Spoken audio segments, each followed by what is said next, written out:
안녕하세요. 안녕하세요. 어, 안녕하세요. 소리 안 들리신다. 소리 안 들리시나요? 아, 들린다. 네, 들려요. 네, 네, 잘 들립니다. 안녕하세요. 환영합니다. 네, 메리 크리스마스. 메리 크리스마스. 메리 크리스마스. 네, 리클.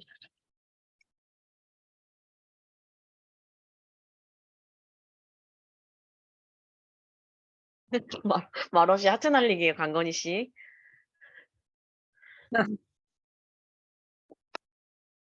이건 뭐지?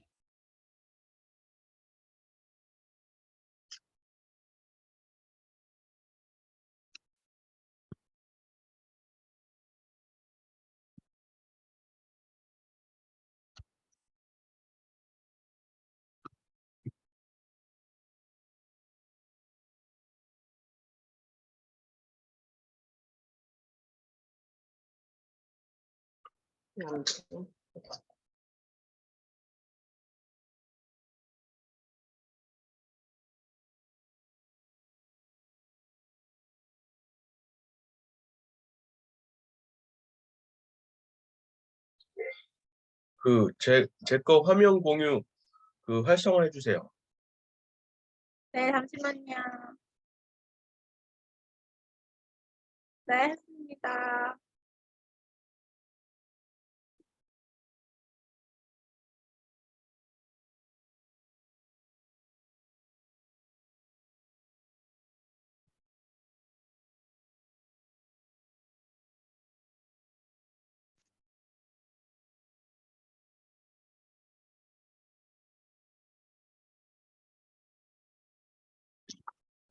왜 안 네, 들어오지, 우리 주머니? 기도하고 들어오는데? 시작하도록 하겠습니다. 음, 오늘 강의 되게 기대가 되네요. 특강이라서. 네.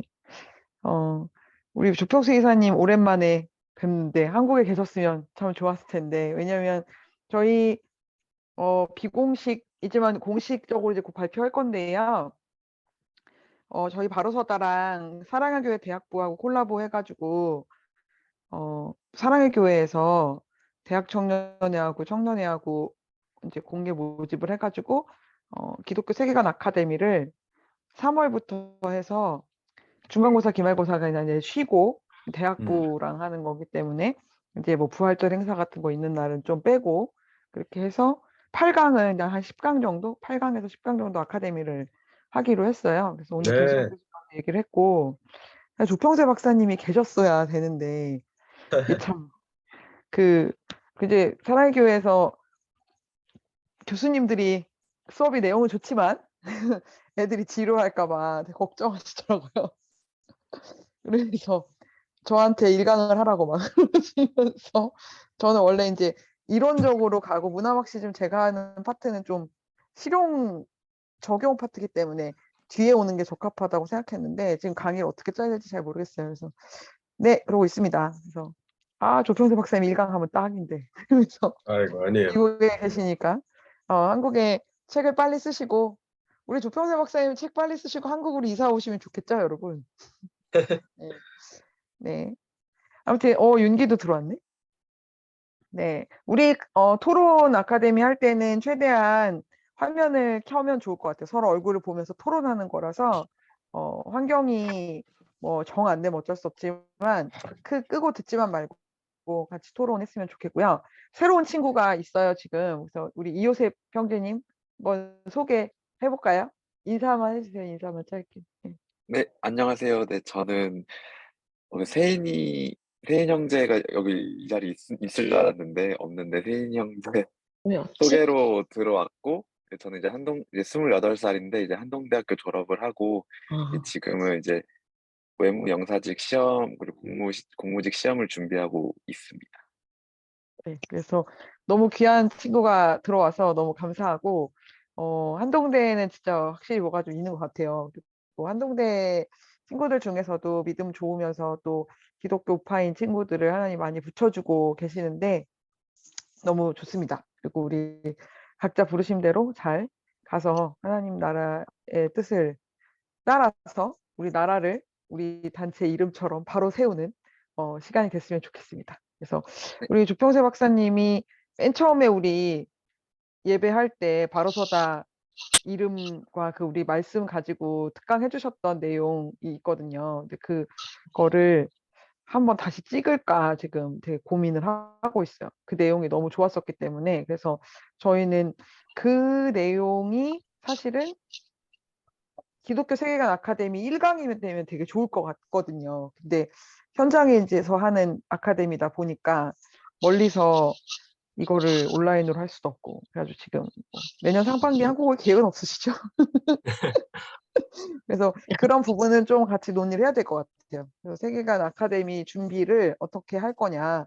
이게 어쨌든 바로서다랑 콜라보 하는 거기 때문에 우리 단체에 그것도 좀 나타나야 되는데 기독교 청년들이 성경적 가치관을 가졌을 때 왜 좌가 될 수가 없고 왜 자유민주주의가 맞고 시장 경제가 성경적으로 맞는지 왜 우리가 성경을 있는 그대로 믿는 보수적인 복음주의자들은 기독교 보수주의가 될 수밖에 없는지에 대해서 성경적으로 논리적으로 그 8강을 들으면 청년들이 논리를 탑재해서 주변의 친구들을 설득할 수 있는 그러나 너무 정치적으로 편향돼 보이지 않는 어떤 교회에서든지 사랑의 교회에서 이걸 올리면 이거 되게 좋다. 우리 교회도 도입했으면 좋겠다. 우리한테 요청이 오거나 아니면 그 강의 영상을 활용하거나 할 수 있는 좀 그런 프로그램이 잘 됐으면 좋겠다는 생각이 들어요.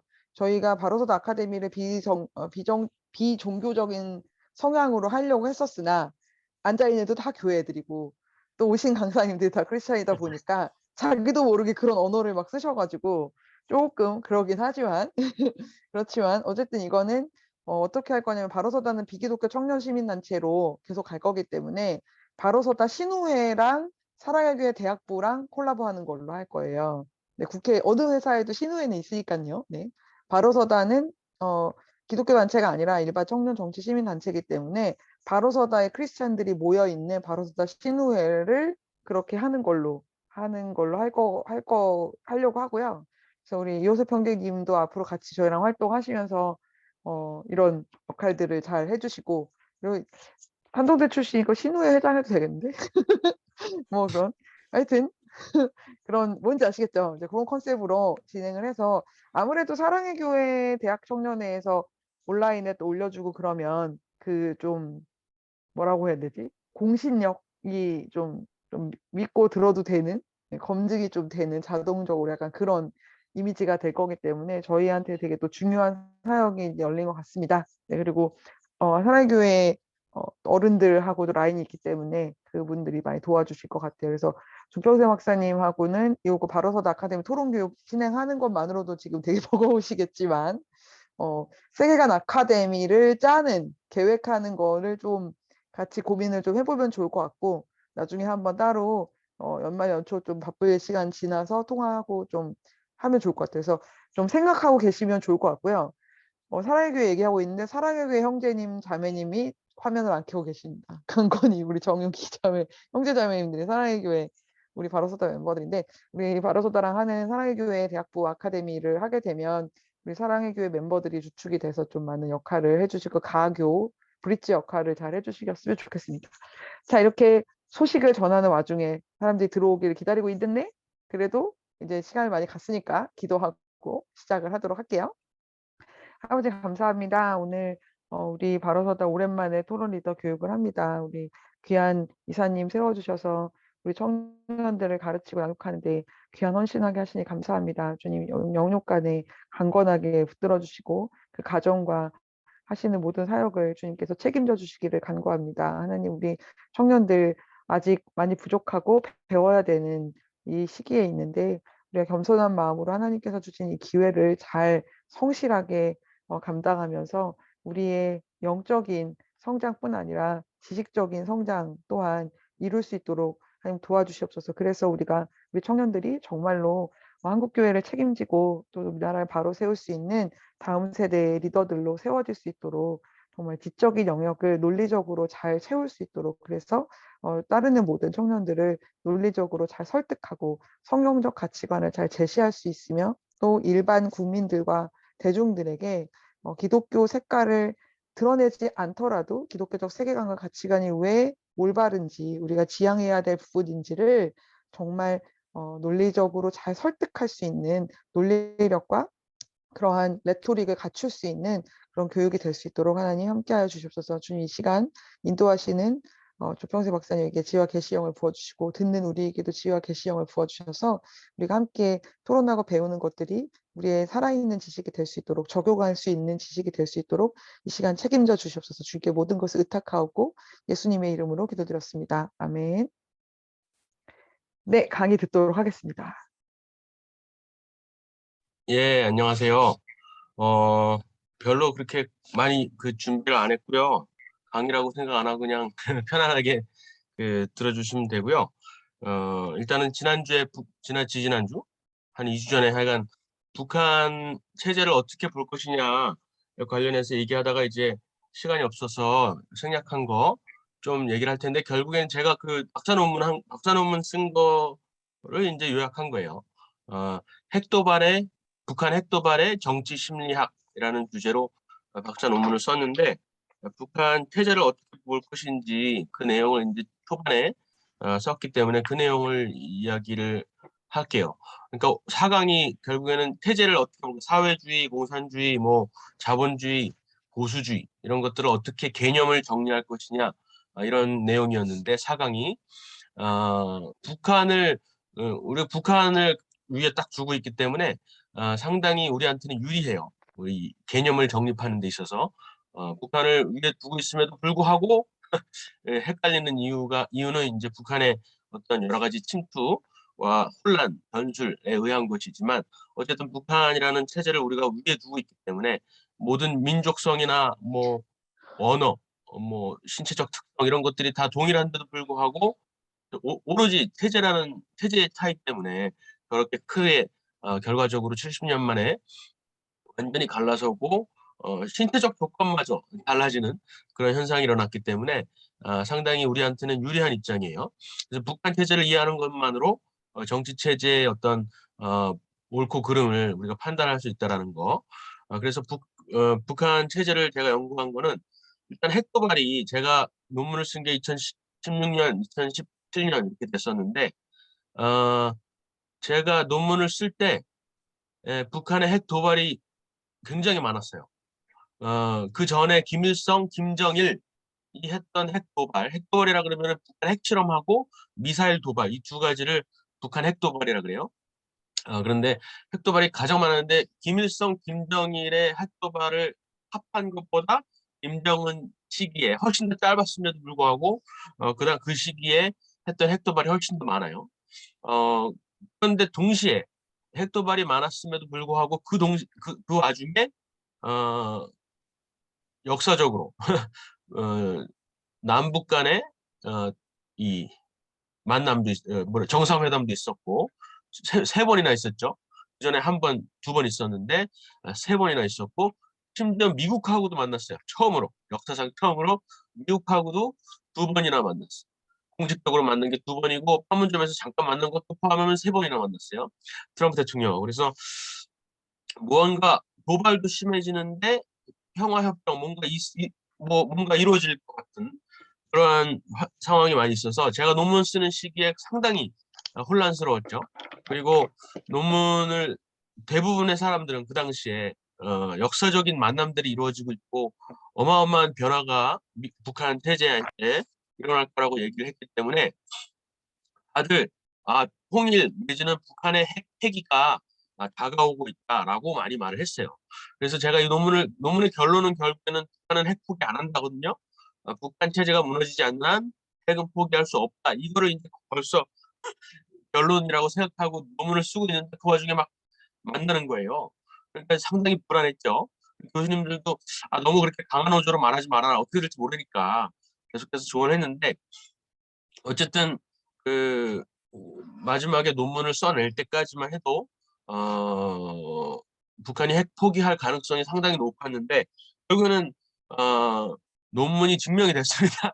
핵 도발은 핵 포기는 더 멀어졌고 미북 간의 이 협상은 무너졌고 그래서 제가 논문에서 처음에 질문하고 싶었던 것은 우리가 보통 생각하기로는 여기 이제 외무고시 준비하는 분들이 계시니까 이제 많이 배우셨을 텐데 그 북한이 핵을 포기하지 못하는 이유는 생존 때문에 그렇다. 이것이 이제 거의 다 믿는 통념이에요. 통념.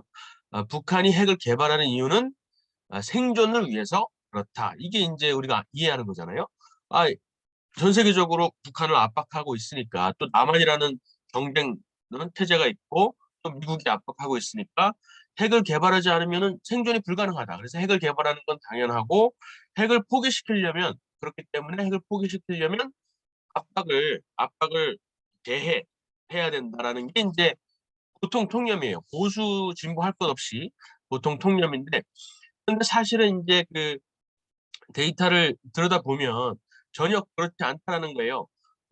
북한이 핵을 개발함으로써 그 생존에, 그 체제의 생존에 더욱더 위협이 되잖아요. 특히 트럼프 같은 사람들이, 트럼프 같이 굉장히 예측 불가능한 사람이 왔고, 그 당시에 기억해 보시면은 맥시멈 프레셔라 그래서 최대 압박 해가지고 막 항공모함 세 대가 막 한반도 주변을 돌고 뭐 제재도 역사상 가장 심해지고 그랬잖아요. 그래서 태제에 위험이 있는데도 오히려 더 핵 도발을 했단 말이에요. 핵 도발을 하면은 어떻게 될지 모르는 트럼프 같은 사람이 아주 밑강이가 나타나서 어떻게 될지 모르는 상황인데도 불구하고 계속을 했단 말이죠. 그래서 결국에는 이게 통념이라고 우리가 이게 받아들이고 있지만은 상당히 모순이 있다. 그래서 지속되는 핵 개발이 오히려 미국의 선제 타격과 예방 타격의 위험을 증가시키기 때문에 사실은 북한의 핵 도발이 체제 보전을 위한 것이라는 그 논리가 성립되지 않는다라는 문제 의식에서 이제 연구를 시작을 한 거예요. 여기 나오듯이 핵 개발과 미사일 도발은 그 국가 체제, 북한 체제의 안보를 강화하는 게 아니라 오히려 더 위태롭게 한다는 게 이제 제 논리였던 것이죠. 그것을 이제 빅데이터라는 교수, 잘 아시죠? 빅데이터 교수님이 선제적 모순, preemptive contradiction이라는 말로 예전에 책에서 잠깐 표현을 하셨어요. 그런데 이제 그것을 더 발달시키지 않으신 상황이었는데 제가 이제 그 키워드 선제적 모순이라는 키워드를 딱 채택을 해서 논문 주제로 이제 삼게 된 겁니다.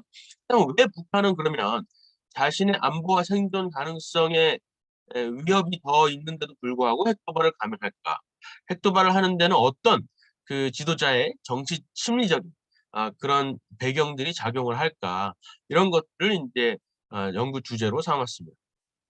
결국 제가 이제 말하고 싶었던 거는 이제 국제 정착에서 왜 북한이 핵 개발을 하는 이유가 세계 생존을 위한 것이다라고 생각하는 이유가 뭐냐면은 국제 정착에서 가장 대표적인 특히 미국 중심의 국제 정착에서는 현실주의 이론을 채택을 해요. 현실주의라는 하면은 뭐냐면은 국가의 태제나 국가의 리더십이나 국가 내부의 상황은 사실은 크게 차이가 없다. 그것은 변수로서 역할을 하지 못한다. 국제사회에서 작용을 하는 변수는 오로지 국제 체제, 국가 간의 세력이다. 파워, 세력 균형이다. 이런 게 이제 현실주의예요. 그래서 국가가 얼마나 크고 작음에 따라서 각 체제가 역할을 한다는 거예요. 그러니까 북한이나 남한이나 미국이나 중국이나 전부 다 똑같은 당구공이다. 단지 그 당구공이 얼마나 세게 다른 당구공을 치느냐에 따른 것이지 그 당구공이 색깔이 무엇인지는 상관이 없다라는 거죠. 그러니까 그 나라의 체제의 특성을 고려하지 않고 단지 그 나라의 힘만을 고려를 해서 국제 정치의 어떤 작용을 해석을 하는 게 현실주의죠. 아무도 이것을 믿지를 않아요. 그렇지만은 국제 정치를 단순하게 이해하기 위해서 이론화해서 단순하게 생각을 하는 겁니다. 그런데 그 단순화가 세계를 이해하는 데 있어서 도움이 될지는 모르지만은 세계를 정확하게 이해하는 것을 오히려 방해하는 경우가 굉장히 많이 있습니다. 북한의 경우가 더욱 그래요. 그래서 방구 공식으로 북한을 해석하다 보니까 결국에는 결론이 뭐냐면은 그러면은 핵 개발을 포기시키려면은 북한을 더 이상 압박하지 말어. 이렇게 되는 거예요. 근데 북한은 뭐라고 얘기를 하냐면 우리가 핵 개발을 하는 이유는 미국이 남한에 있고 그뿐만 아니라 미국이 핵을 가지고 춘천에 핵을 가지고 있었죠. 전략 핵을 가지고 있고 또 일본에 오키나와에 계속해서 그 기지를 유지를 하고 있기 때문에 우리가 핵 개발을 안 할 수가 없어라고 대응을 하는 거예요. 그러니까 결국에는 정책적인 결론이 뭐냐면은 북한에 대한 위협을 제거하자. 협상의 손을 계속해서 내밀되 주한 미군을 축소시키고 주1 미군까지 축소시키는 방향으로 갈 수밖에 없는 것이 이 국제 정치학에서 말하는 결론인 거예요. 그래서 지금까지 사실은 그런 논리에 끌려왔던 것이죠. 그런데 국제 정치를 그렇게 이해하면 안 되겠다라고 당구공으로 이해하면 안 되고 그 내부의 그 태제의 특성을 고려하지 않을 수가 없다라고 너무나 상식적인 것이지만 국제 정치에서는 크게 반영이 안 됐던 그런 이론인데 그 체제의 특성, 그 지도자의 특성, 북한 체제가 어떻게 발전을 했는지 북한의 지도자 김정일이 어떤 성향을 가지고 있는지를 우리가 생각을 해야 된다라고 이제 얘기를 하는 겁니다. 그래서 그것을 이제 현실주의라기보다는 고전 현실주의, 클래시컬 리얼리즘이라고 이제 표현을 해요. 그런 고전 현실주의적인 어떤 그 틀을 가지고 이제 북한을 바라보는 겁니다. 그랬더니 북한은 더 이상 지금의 상태를 유지하려는 국가가 아니라 현상 유지 국가가 아니라 현상을 타파하려는 국가라는 결론이 나와요. 현상을 타파. 그러니까 남북 간의 대치 상황, 이 현상을 그대로 유지하려는 국가가 아니라 이 현상을 타파하고 싶은 거예요. 어떻게 타파하느냐? 남한을 대한민국을 전복시켜서 대한민국을 통일까지는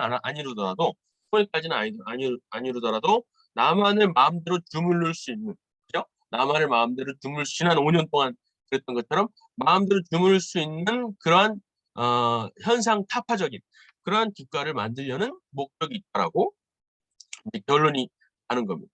그래서 결국에는 북한의 최대 목적은 생존이 아니라 세력 극대화다. 적어도 이 한반도 안에서만큼은 세력을 극대화하려는 목표를 가지고 있다. 그렇기 때문에 생존의 위험이 되는데도 불구하고 핵을 개발한다는 결론에 이르는 겁니다.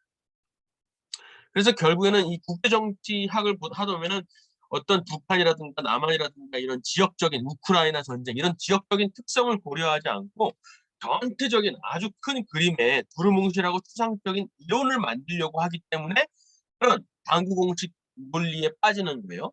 근데 그런 틀에서 벗어나서 우리 북한을 바라보고 북한과 남한 간의 관계, 북한의 특수적인 그러한 사항들을 더욱더 들여다보고 제대로 이해를 해보자라는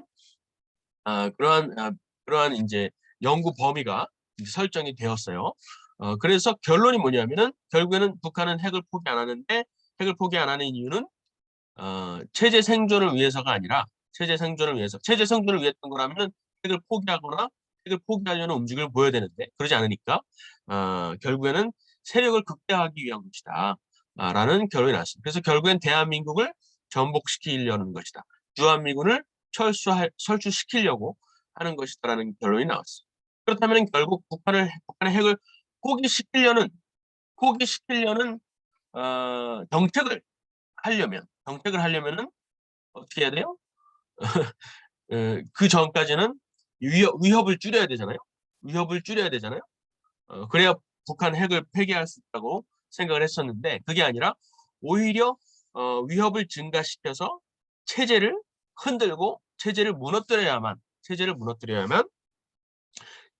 핵을 포기시킬 수가 있다라고 하는 겁니다. 그게 제 결론이었어요. 그래서 너무 목타 이렇게 쭉 돼 있는데 사실은 이제 그 구체적으로 들어가기는 어렵고 이걸 어떻게 증명하느냐가 문제잖아요. 이 북한 지도자의 특성이 실제로 핵 도발에 어떤 영향을 미쳤고 이런 것들을 증명을 해야 되는데 제가 채택했던 방법은 뭐냐면은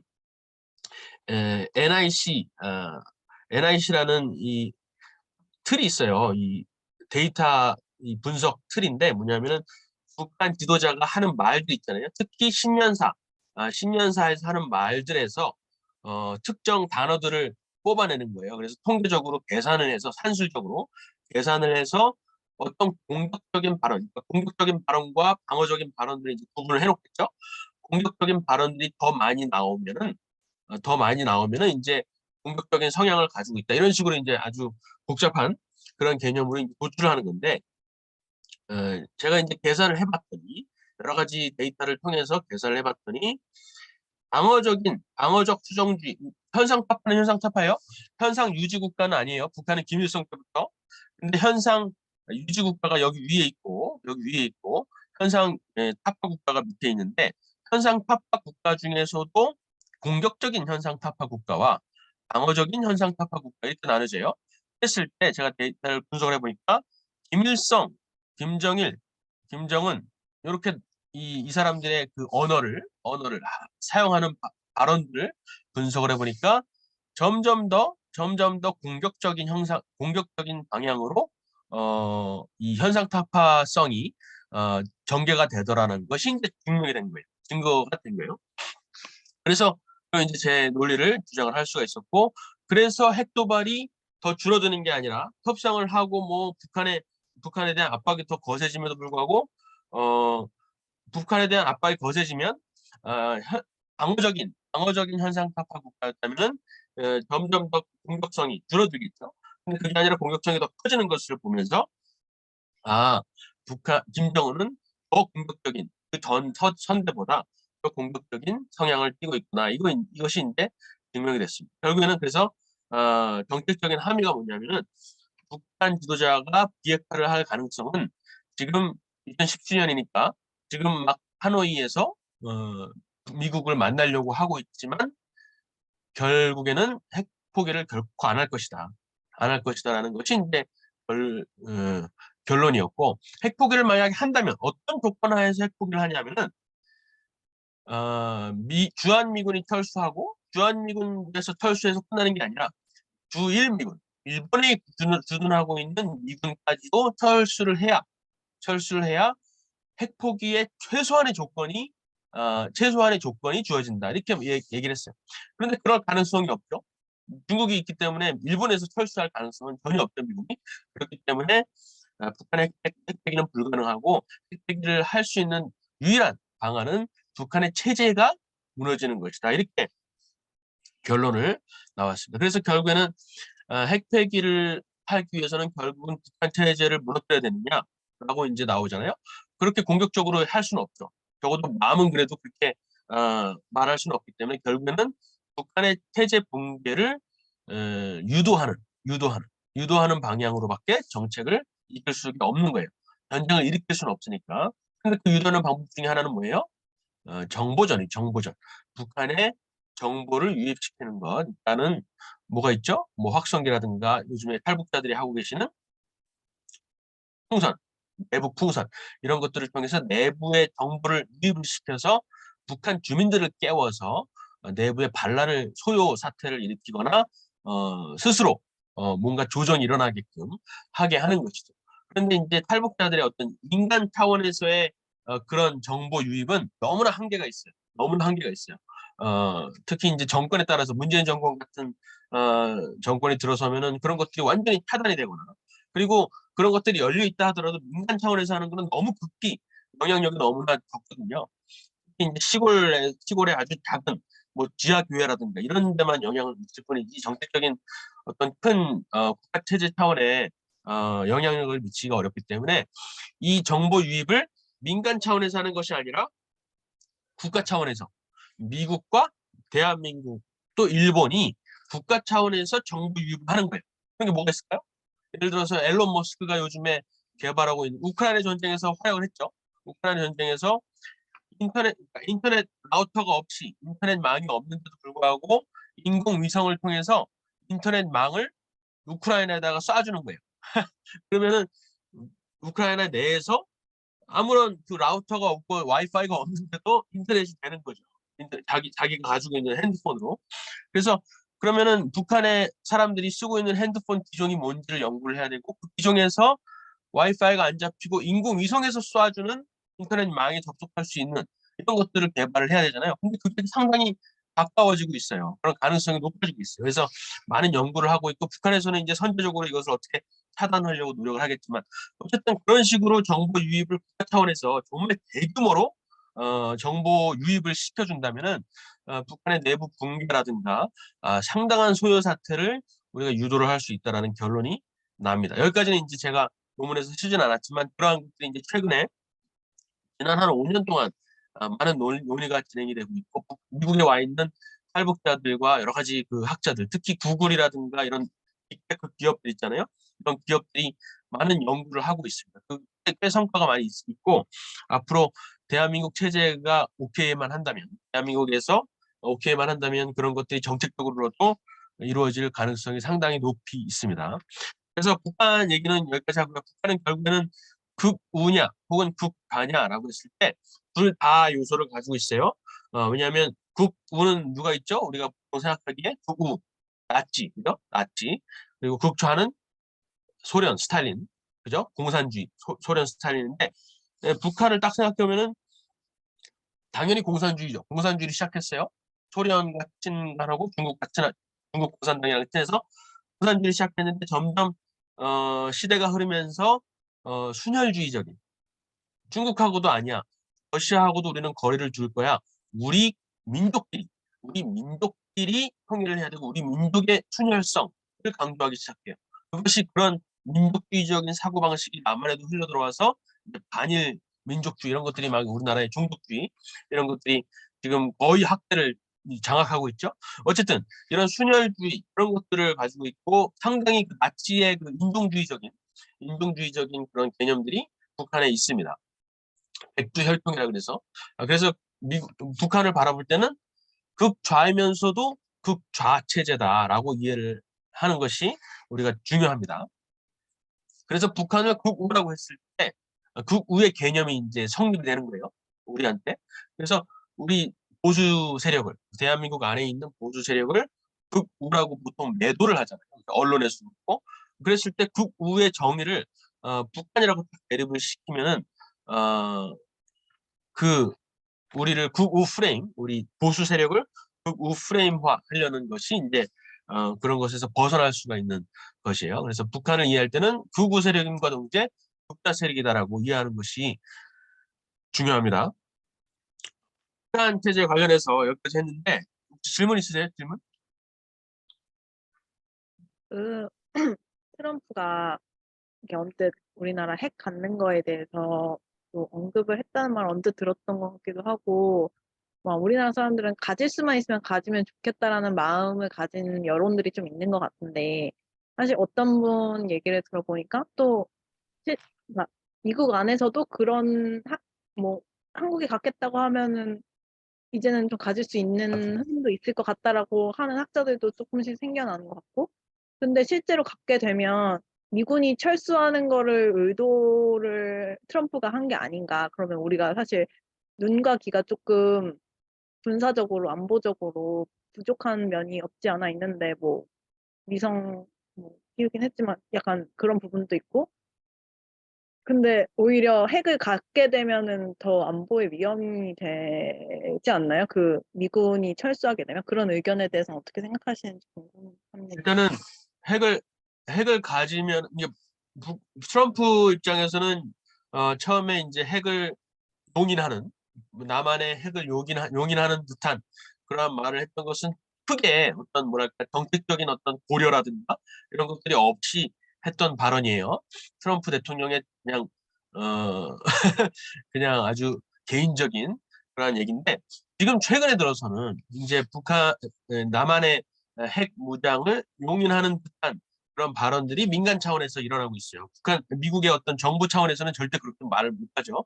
그런데 우리나라 내부에서 보수 세력 안에서도 그렇고 사실은 진보 쪽에서도 대한민국이 핵을 가져야 된다라는 그런 여론은 계속해서 있어요. 계속해서 있고 그것은 사실은 바람직하다고 볼 수가 있어요.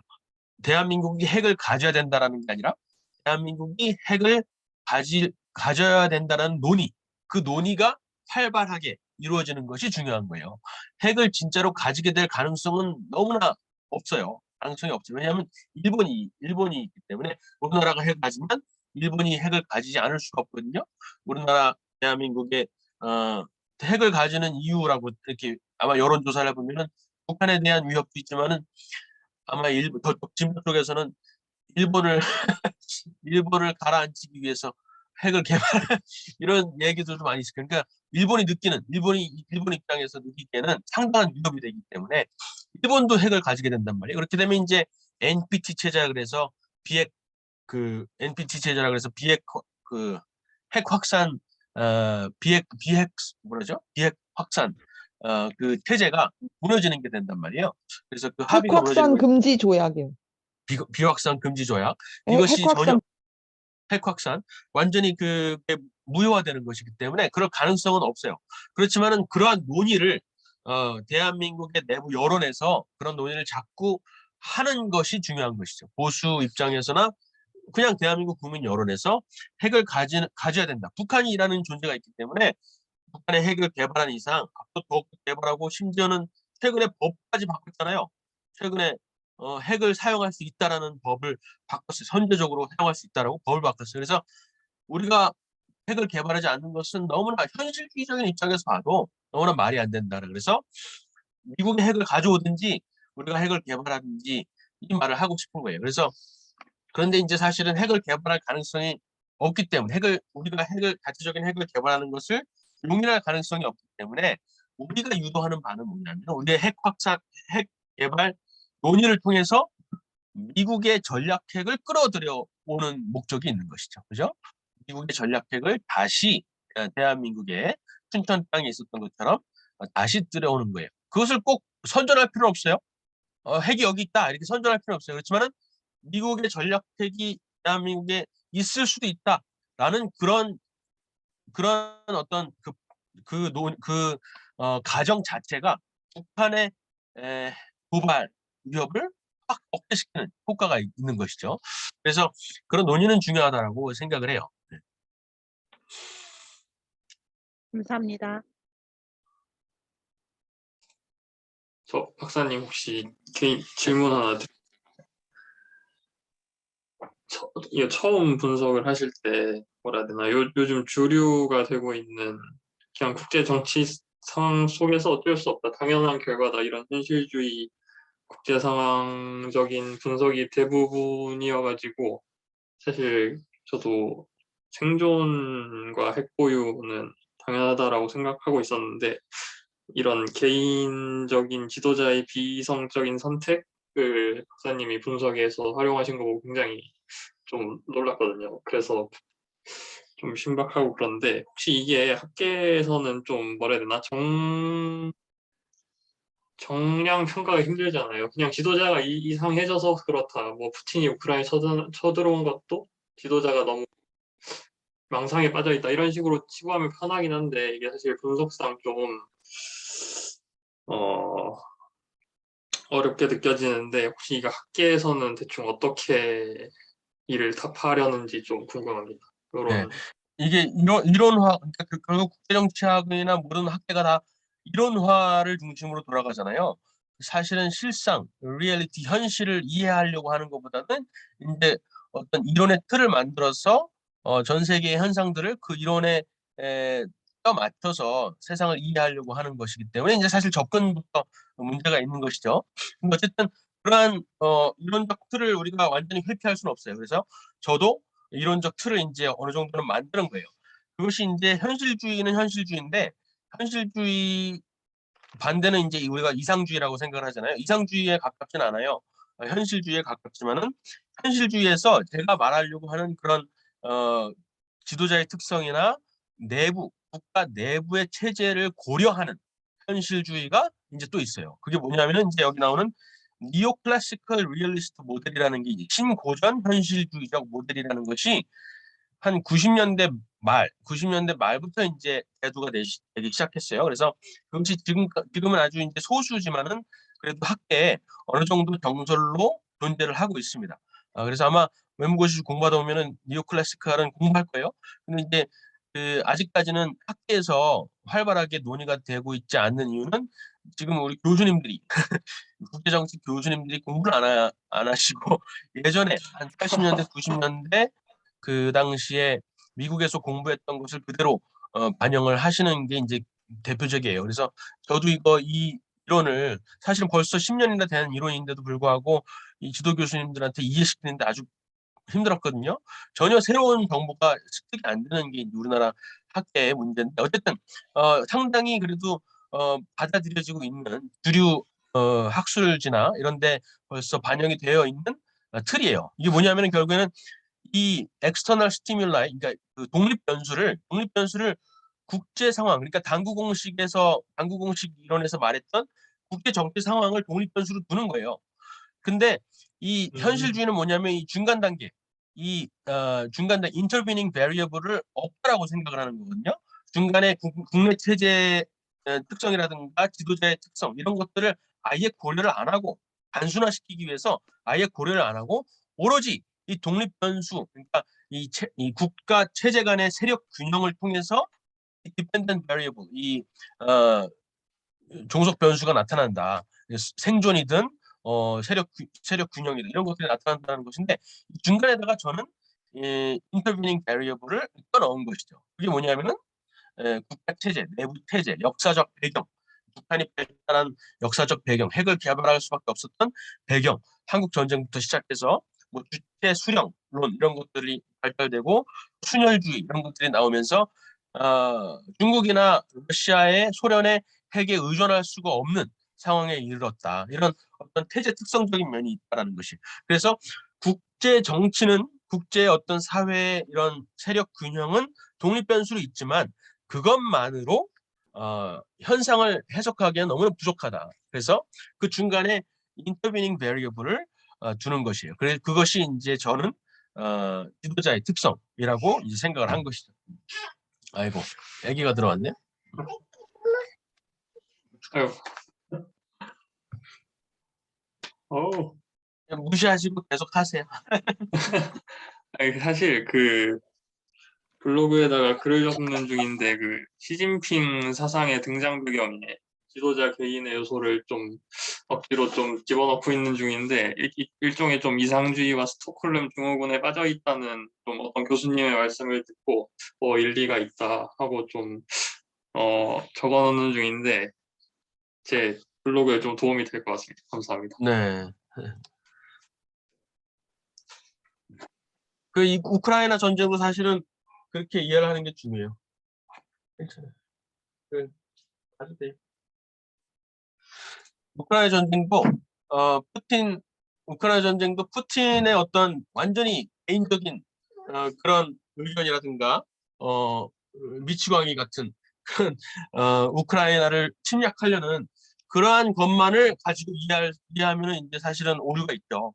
그렇게 이해할 수는 없죠. 국제정치 우크라이나가 그동안 역사적인 배경이라든가 사실은 소련, 러시아의 땅의 일부였다라는 그러한 배경이라든가 그리고 사실은 젤렌스키가 뭐 전 세계에 어마어마한 자유주의 영웅처럼 지금 등장해 있지만은 사실 그렇지 않거든요. 상당히 약해 빠지고 아주 비열한 그러한 체제 그러한 전략들을 많이 구상을 해왔기 때문에 사실은 나라가 이 지경이 된 거거든요. 우크라이나가. 그래서 그런 것들을 좀 균형 있게 바라봐야 되는 것이 있어요. 그래서 어떤 주류 언론에서 유도하려고 하는 그러한 프레임을 좀 탈피해서 좀 현실주의적인 시각을 견지하는 게 상당히 중요합니다.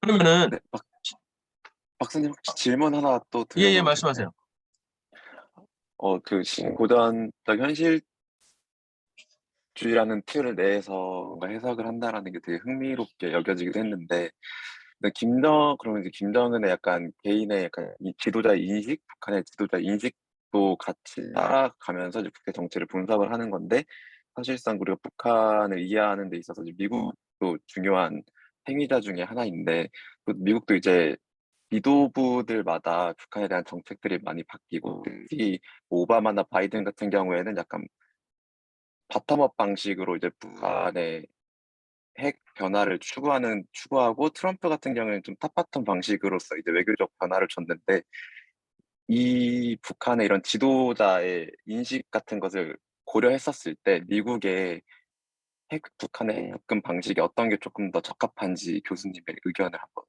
구해보고 싶습니다. 글쎄요. 사실은 근데 이제 국제정치학에서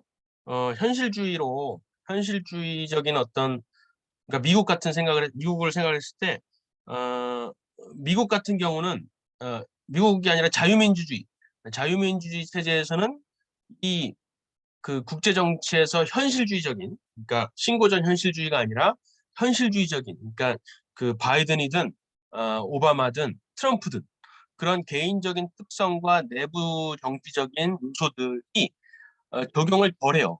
적용을 거의 안 한다고 볼 수가 있어요. 그래서 사실은 자유민주주의 체제에서 그 체제 하에서는, 그 체제의 학계에서는 현실주의적인 그러한 이론들이 더 많이 나오는 특성이 있죠. 그렇지만은 한 가지 간과하고 있는 것은 자유민주주의 체제가 아닌 북한이라든가 중국이라든가 소련 같은, 러시아 같은 그런 자유민주주의 체제가 아닌 데서는 그 개인적인 특성, 이디오싱크레틱 그런 특성들이 훨씬 더 크게 작용을 한다는 것이죠. 그렇지만은 자유민주주의 체제는 여론이 있고 또 매번 정권이 계속해서 바뀌기 때문에 그렇게 국제 정치가 내부 상황은 많이 바뀌지만은 국제 정치에서는 어느 정도의 일관성을 계속해서 유지하는 거죠. 그래서 사실은 트럼프 대통령과 바이든이 바뀌면서 굉장히 큰 변화가 있을 것처럼, 이 대북 정책에 있어서 변화가 있을 것처럼 이렇게 예상이 되고 언론에서는 그렇게 비춰지죠. 트럼프 때는 뭐 만나기도 하고 여러 가지로 뭐 변화가 많이 있었는데 아무것도 정적이니까 완전히 그 오바마 때 있었던 그 전략적 인내가 지금 계속해서 되는 것 같잖아요. 그렇지만은 국제 정치적으로 봤을 때 실질적으로 북한을 대하는 대북 정책에 있어서는 계속해서 연장선에 있다라고 보이는 거예요. 별로 크게 차이가 없는 거예요. 그전이나 물론 몇 번 만나긴 했지만은 결국에는 계속해서 북한이 아니라 한반도에 현상을 유지하려는 경향으로 계속해서 끌고 가는 것이죠. 그래서 미국의 정권 변화에 따른 어떤 대북 정책 변화는 크지 않다라고 이제 할 수가 있어요. 오히려 트럼프 같이 약간의 예측 불가능한 그러한 면모를 가지고 있다면은 오히려 이제 대한민국 입장에, 특히 대한민국의 보수 입장에서는 상당히 불안한 것이죠. 그래서 우리나라 보수에서는 바이든이 되는 것에 대해서, 바이든이 완전히 좌파지만은 바이든이 오히려 대통령이 되는 게 트럼프가 되는 것보다 오히려 안정적일 수 있다. 대북 정책에서는 안정적일 수 있다라고 이제 말을 하는 거지. 그렇지만 이제 그렇지 않죠. 이제 현상적인 측면보다는 내부적인 어떤 사회 문화적인 측면에서 이 사회주의라든가 공산주의라든가 북한이라든가 중국이 내부를 갉아먹는 그런 전략을 취하고 있기 때문에 사실은 그렇게 소극적인 태도로 북한이나 중국이나 소련을 대하는 것이 사실은 이제 내부적인 도덕적인 측면에서 많이 깎아먹기는 영향을 미치죠. 바이든이 지금 그러고 있는 것처럼. 그래서 그렇지만 어쨌든 바이든이 되었든 누가 되었든 사실은 대북 정책에서는 큰 틀에서 별로 큰 차이가 없다라고 보여져요. 네. 네, 감사합니다. 그러면은 2022년을 그냥 정리하는 차원에서 2022년에 무슨 일이 있었나 이렇게 생각해 보면은 아무래도 대표적으로 1월 달부터 우크라이나 전쟁이 있었죠. 그죠? 우크라이나 전쟁이 있었고 우크라이나 전쟁 때문에 사실은 코로나로 인해서 시작됐던 경제 위기라든가 국제적인 혼란 이런 것들이 계속해서 지속되는 측면이 있죠. 아무래도 사실은 우크라이나 전쟁을 핑계로 우크라이나 전쟁을 아주 편리하게 이용함으로써 사실은 지금 국제의 어떤 경제 위기 상황을 계속해서 그냥 넘어가는 분위기죠. 바이든도 그렇고 넘어가는 분위기인데 어쨌든 그게 대표적이었고 국제정치 차원에서는. 그리고 이제 내부적으로는 이 포스트 로 시대가 열렸습니다. 로 대 웨이드 낙태 합법화 판결이 뒤집히는 역사적인 49년 만에 뒤집히는 그게 있어서 돕스 판결이라 그러죠. 그 돕스 판결 때문에 미국은 상당히 많이 뒤흔들렸습니다. 사실은 이번에 중간 선거에서 공화당이 당연히 모든 지표로 봤을 때 이길 수밖에 없었던 구조였는데 대패배를 한 이유가 사실은 돕스 판결 때문에 그렇다라고 할 정도예요. 그래서 어떤 면에서는 낙태 합법화를 뒤집은 것에 대해서 상당히 우리 보수 진영에서는 큰 성과를 이루었지만은 그것 때문에 지금 역 역으로 우리가 많은 추세에 몰린 것이나 다름없어요. 중간 선거에서 크게 졌고, 그리고 또 한 가지는 동성혼이 지금 합법화됐잖아요. 동성혼이 합법화된 것은 이제 5년 전이지만 이번에 법제화가 됐어요. 동성혼이 아예 법으로 들어가 버렸어요. 그래서 결혼이라는 정의가 바뀌었어요. 결혼은 남녀 간의 결합이 아니라 두 개인 간의 결합으로 바뀌었어요. two individual의 결합으로 바뀌었어요. 근데 이것이 사실은 왜 갑자기 하원에서 이런 것들이 올라왔으며 왜 공화당마저 여기에 찬성을 했느냐 이 논란이 많은데 이게 사실은 그 돕스 판결을 할 때 그 의견서 중에 하나 의견서 클래렌스 토마스 흑인 대법관 있잖아요. 흑인 대법관이 그 의견서에다가 뭐라고 적었냐면은 이번에 낙태 합법화 판결을 49년 만에 뒤집은 것처럼 지난 5년 전에 했던 동성혼 합법화 판결도 뒤집을 수가 있다라고 말을 한 거예요. 클래렌스 토마스가. 그래서 그 다른 다법관들은 그게 아니다. 이것은 클래렌스 토마스 개인의 의견이다. 대법관들 전체 의견이 아니다라고 말을 했음에도 불구하고 이 클래렌스 토마스의 말을 빌미로 삼아서 하원에서는 어마어마한 위기의식을 불러일으킨 거예요. 그러면서 우리가 의회에서 이 동성혼을 법제화시키지 않는다면 못을 박아버리지 않는다면 이 동성혼 합법화 판결도 뒤집힐 수가 있겠구나라고 위기의식을 조성한 것이죠. 그래서 결국에는 하원에서 압도적으로 통과를 하고 거기에 이제 공화당의 의원들은 당연히 반대하는 사람들도 동성혼에 반대하는 사람들도 지금 중간 선거를 앞두고 있으니까 여기에 밀릴까 봐 해서 찬성을 시켜준 것이죠. 상원에서는 중간 선거가 끝날 때까지 기다린다고 해서 보류를 하고 있었는데 중간 선거에서 완전히 패배를 하고 나니까 공화당에서 완전히 쫄려가지고 개정안을 서둘러서 만들어서 했는데 개정안이 사실은 종교인들을 보호하는 그러니까 목사 같은 경우에는 동성혼을 규례하지 않을 수 있는 그러한 조항들을 막 떠넣은 거예요. 급하게 동성혼 합법화를 통과시키려는 전제를 깔고 거기에다가 어떻게 하면은 종교인들을 보호할 수 있을까라고 해서 개정안을 넣은 거예요. 그래서 그 개정안이 상원에서 통과가 되고 공화당 의원들을 통해서 60개 표가 100개 표 중에 60개 표가 필요한데 61개 표로 통과됐어요. 한 명 때문에 공화당의 6명이 통과를 시켜준 거예요. 어쨌든 그런 상황에서 통과가 됐고 지금 뭐 바이든이 서명했잖아요. 그런데 이제 들여다보면 그 개정안을 잘 들여다보면은 종교인들은 보호를 하는데 그러니까 목사들이 동성혼 규례 안 할 수 있는 권한은 보장을 해요. 그런데 개인들, 신앙인들, 기독교인 개인 자영업자들 그런 자영업자들이 동성혼에 대해서 반대할 근거를 다 없애버린 거예요. 그래가지고 결국에는 지난번에 뭐 여러 가지 그 사례가 있었지만은 뭐 자영업자가 동성혼을 축하하는 혹은 동성 결혼식에 보내는 케이크라든가 어떤 뭐 꽃이라든가 화환이라든가 이런 것들에 거부할 권한이 없어지는 것이죠.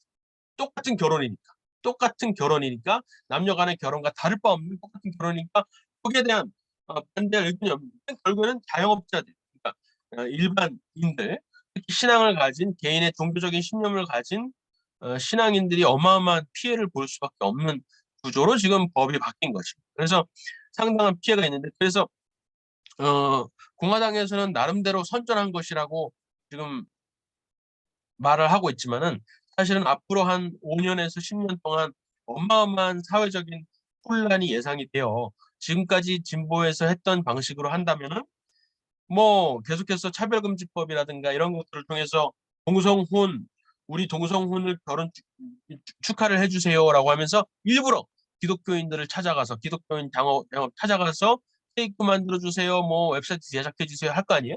그런 식으로 공격적으로 나온다면은 계속해서 소송이 일어나겠죠, 그죠? 소송 가만히 있지는 않을 테니까 기독교에서 기독교뿐만 그렇지 않아요. 무슬림도 그렇고 뭐 유대인들도 그렇고 이 모든 종교인들이 다 같은 마음인데 어쨌든 그러한 어마어마한 사회적 혼란이 예상이 되고 그러한 사회적 혼란 끝에 결국에는 다시 이 동성혼을 법대화했던 것을 다시 개정하는 그러한 방향으로 가겠구나. 혹은 동성혼이라는 이 동성혼을 했던 이번에 통과된 이 법안이 다시 대법원으로 올라가서 대법원에서 또 다시 번복을 하는 그러한 일이 일어날 것 같은 생각이 들어요. 근데 그것은 쉽게 일어나진 않고 지금 뭐 상하원 전부 다 뜯겨 있는 입장이기 때문에 하원은 겨우 찾아왔지만은 그 표결을 할 정도의 과반을 가지고 있지 않거든요. 그렇기 때문에 계속해서 끌려가다가 한 10년에서 20년 정도 지나야 결국에는 이러한 악법들을 바로잡을 수는 있을 거예요. 바로잡힌다면. 그래서 49년 로데웨이드 뒤집는 데는 49년 걸렸는데 이번에 동성혼 뒤집는 건 얼마나 걸릴지 모르겠어요. 네, 어쨌든 그런 상황이 있습니다. 지금 상황이 하원은 다수당이지만 표결이 안 되는 상황이고 상원은 인구는 동수지만 정권을 잡았기 때문에 상원위원장이 그 캐스팅 보드 역할을 했을 때 민주당 쪽으로 갈 수밖에 없는 그런 구조인 거를 말씀하시는 거예요. 혹시 모르는 네, 친구가 있을까 봐 설명합니다. 네. 네, 왜 그렇죠. 명수가 똑같은데 왜 그러냐? 그러니까 상원이 더 중요해요, 미국에서는. 그러니까 우리 보수 입장에서는 이번 선거는 진 거죠. 예, 원래 하원에서 통과되면 상원에서 막아주고 거의 거기서 걸렸었는데 우리나라로 지금 법사위 같은 역할을 상원이 했다고 보면 돼요. 이게 좀 체제는 굉장히 다르지만 그 차별금지법이나 동성애법을 막는 데 있어서는. 근데 이번에는 선거를 이기려고 무리하다가 우야무야 이렇게 그냥 확 가버리는 그런 상황이 된 거죠. 하지만 네, 대법원을 트럼프 때가 뽑아 나왔기 때문에 우리나라의 헌법재판소 같은 역할을 하는 대법원은 우리한테 유리한 상황이니까 이것이 그래도 대법원에서 좀 정리되길 바라는 마음이 있다라는 그런 우리 쪽의 얘기가 돌고 있는데 지금 우리 조평세 박사님은 전문가적 의견에서 대법원을 믿긴 믿지만 그래도 거기서 하는 게 쉽진 않을 것이다라는 정치 환경을 설명해 주신 거예요. 네, 제가 좀 부가 설명을 했습니다. 예, 대법원이 굉장히 중요해요. 미국에서는 이 토크벨 지난번에 얘기했지만은 토크벨이 결국에 얘기했던 게 뭐냐면은 미국의 연방 정부가 상당히 탁월하고 미국의 헌법이 어마어마한 새로운 정치적인 발견인데 발명인데 그 중에서도 사법부가 정말 특이하다라고 말을 해요. 그러면서 사법부가 만약에 미국 질서 그러니까 우리가 말하는 보수주의 질서죠. 그 미국 질서의 최후의 보루다라고 말을 해요. 그래서 결국에는 미국의 질서가 막 흔들릴 때 그 질서를 유지할 수 있는 그 힘이 어디서 나오냐면은 그 연방 대법원의 7명, 그 당시에는 7명이었어요. 지금은 9명이죠. 7명의 대법관한테 달려 있다라고 말을 하는 거예요. 그러니까 그 대법관을 뽑는 것이 얼마나 중요한지를 계속해서 얘기를 했던 것이죠. 그런데 그 대법관을 어떤 헌법적 가치에 입각한 사람들을 뽑아놓은 것이 아니라 지난번 클린턴 때부터 시작해서 오바마 또 바이든도 지금 아마 하려고 하겠죠. 어쨌든 그런 진보 정권을 거치면서 운동권 판사, 우리나라로 치면 586 판사들, 이 운동권 판사들을 대법관으로 임용을 한 거예요. 그 대법관들 때문에 여러 가지 지금 많은 논란이 있었던 것이고 그런데 트럼프 대통령이 대법관들 3명이나 보수주의 친트럼프 법관이 아니에요. 단지 헌법 가치에 충실한 대법관 3명이나 올려놓는 바람에 사실 지금까지 버티고 있는 거예요. 이 로데 웨이드뿐만 아니라 예배 자유 이런 것들도 전부 다 그 전까지는 2년 전까지만 해도 전부 다 이 종교인들을 보호하지 못하는 예배 자유라든가 이런 것들에 되게 불리한 판결을 내놨었는데 딱 그 데미 코니 베럿이 대법관이 되면서 이게 완전히 바뀌기 시작한 거예요. 그래서 이제 와서는 바이든이 뭐 사법부의 구성원을 바꾸려고 하거나 코트 패킹이라 그래서 9명이 아니라 뭐 15명까지 증가시키려고 하고 뭐 여러 가지 하여간 사법부를 망가뜨리려고 하는 것이죠. 근데 어쨌든 사법부가 지금까지 보류 역할을 잘 하고 있고 앞으로도 더 그럴 것 같은 예감이 들어요. 특히 이제 몇 가지 얘기를 할 텐데 참 재밌는 게 뭐냐면은 의회에서 동성혼을 합법화하는 동시에 대법원에서는 아주 비슷한 판결이 이루어졌는데 뭐냐면은 303 크리에이티브, 303 크리에이티브 대 엘레니스라는 그 사건이 지금 심리가 됐어요. 그 11월 1일인가 그때 이제 심리가 됐었는데 그게 아주 재밌어요. 뭐냐면 이제 콜로라도주의 차별금지법에 대한 소송이 지금 대법원까지 올라온 거예요. 대법원까지 올라왔는데 이 사건을 대법원에서 받아준 것도 참 특이해요. 왜냐면은 그 전에 뭐가 있었죠? 케이크 사건이 있었죠. 동성혼 축하하는 케이크를 제작을 거부한 그 케이크 제작 제빵사가 소송을 걸어서 콜로라도 주를 상대로 소송을 걸어서 그게 대법원까지 갔는데 제빵사가 이겼어요. 그죠? 보수 입장에서는 상당히 큰 진전인데 그 이긴 이유가 뭐냐면은 우리가 원하는 표현의 자유라든가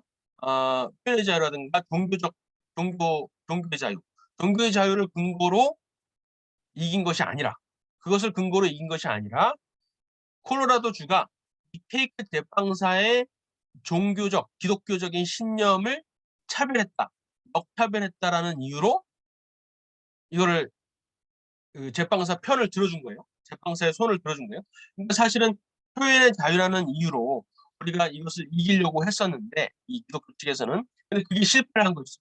그래서 사실은 다시 상당히 거의 똑같은 주제의 이 사건을 다시 대법원이 채택을 한 겁니다.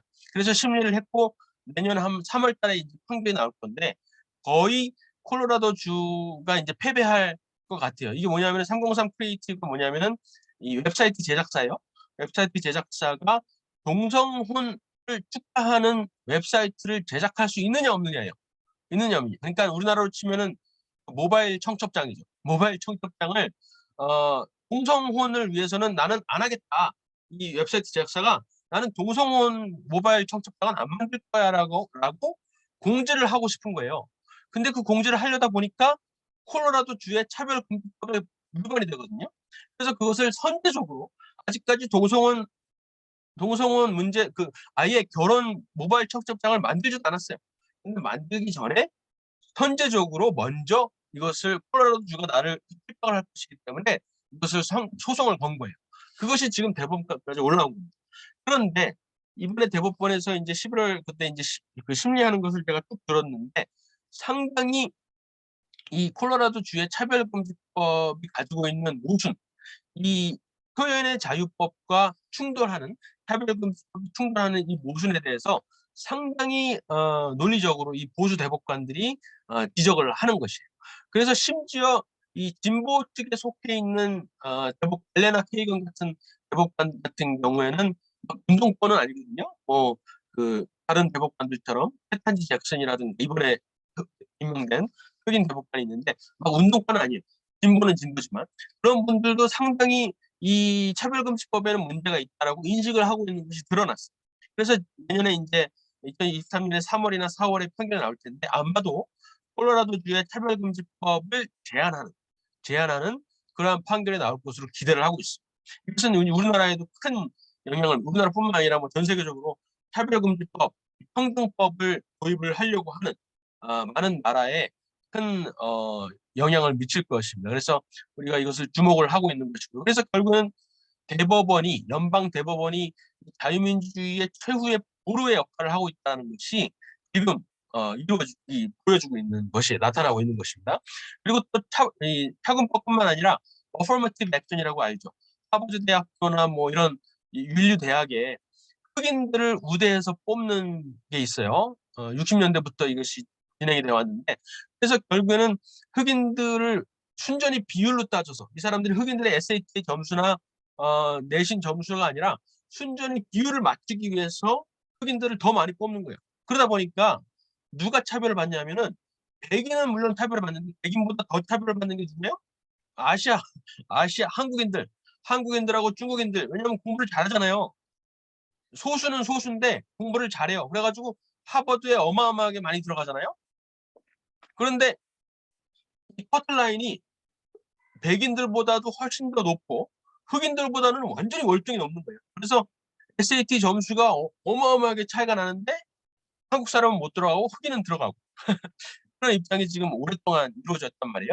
거기에 대해서 우리 한국 사람들은 아무 말도 안 하고 있는데 중국 사람들하고 인도 사람들이 들고 일어났어. 인도 사람들.